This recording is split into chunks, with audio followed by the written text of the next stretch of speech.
পুণ্যপুঁথি শ্রী শ্রী ঠাকুর অনুকূলচন্দ্র কথিত ভাববাণী। দশম দিবস, 5ই শ্রাবণ 1321 সাল। ঠাকুর এখানে বলেছেন, আমাকে ধরতে হলে আমিকে খুঁজতে হয়। স্থূলতার মধ্যে দিয়ে সূক্ষ্মতার মধ্যে যাইতে হয়। স্থূলতা কি জানিস?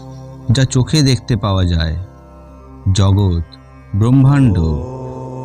পরমাত্মা কি জানিস? True spirit. সেটার ভিতরে শক্তি আছে, অন্তর্নিহিত। দেখ, একটা শক্তি পৃথিবী।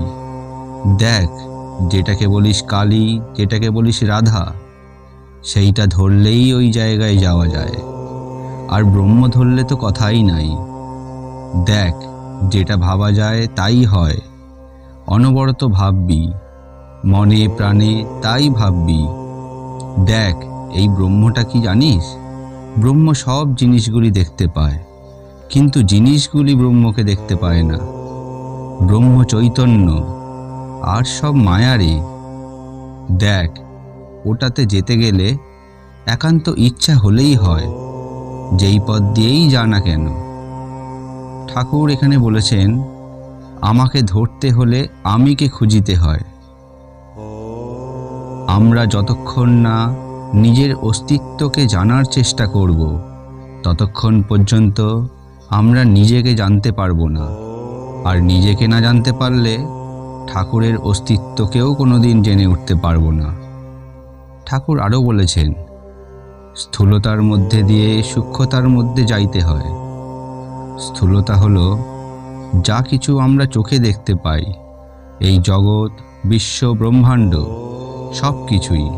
এবং আমাদের শরীরও হলো একটি স্থূল বস্তু।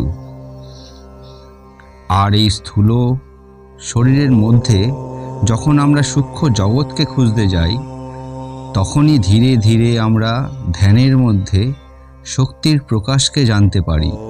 এই শক্তিই হলো জগৎ সংসার, যাকে আমরা কালী রূপে পুজো করি, আবার কখনো রাধা রূপেও পুজো করি। এই শক্তিকে আমরা কুণ্ডলিনী শক্তি রূপেও জানি। এই শক্তির জাগরণের ফলে আমরা ধ্যানের মধ্যে আরও সূক্ষ্ম জগতে প্রবেশ করতে পারি এবং ধীরে ধীরে আমাদের আত্মাকেও প্রত্যক্ষ করতে পারি। একেই আমরা ব্রহ্ম বলে জানি, একেই আমরা চৈতন্য বলে জানি, যা সব কিছুতেই সূক্ষ্মভাবেই ব্যপ্ত হয়ে আছে।